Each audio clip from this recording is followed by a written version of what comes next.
Hi, my name is Ilma, and today I'd like to welcome you to my channel.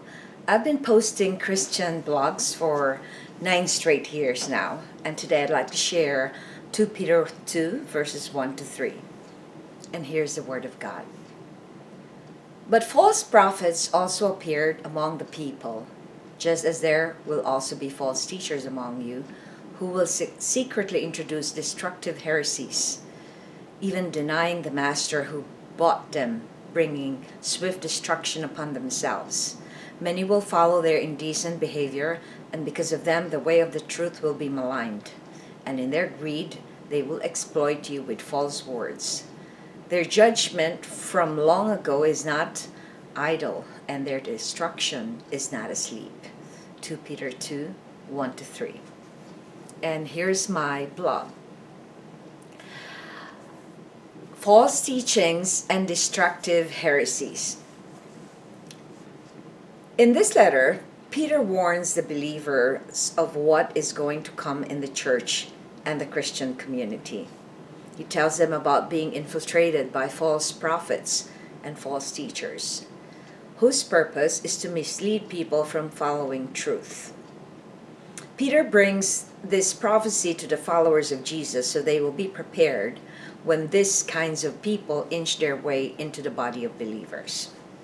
Peter paints a picture of what is going to happen when these heretics come into the churches and bring havoc to the people of God.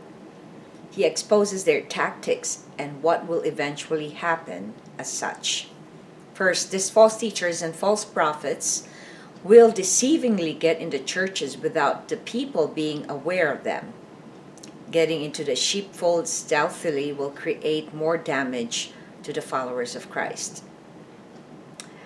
Next, Peter says that their main goal is to weaken the unity and purity of the believers by introducing destructive heresies and create confusion and chaos in the body. And then Paul also says that they will persuade the people to deny Christ as their master in order for them to manipulate and control them, leading to their destruction. Another aspect is that Peter says that many will fall into the trap that these heretics will present, such as indecent behavior, which will lead to the malignment of truth. And in their greed, they will exploit and manipulate God's people with lies and false teachings, which are devised so cleverly that may not be so clearly seen until the believers have already fallen into their traps. Despite all these schemes that the devil plans, Peter reminds the believers in verse 3 that they shouldn't be discouraged because they serve a God who will not let evil unpunished. He is not asleep, and he is a God who is just and will surely bring destruction to such wickedness and protect his people. Reflection. Why is it important to know how the enemy works as prophesied by Peter here? Well, when you are in a battlefield, and if you don't know the tactics of your enemy, you will surely be defeated.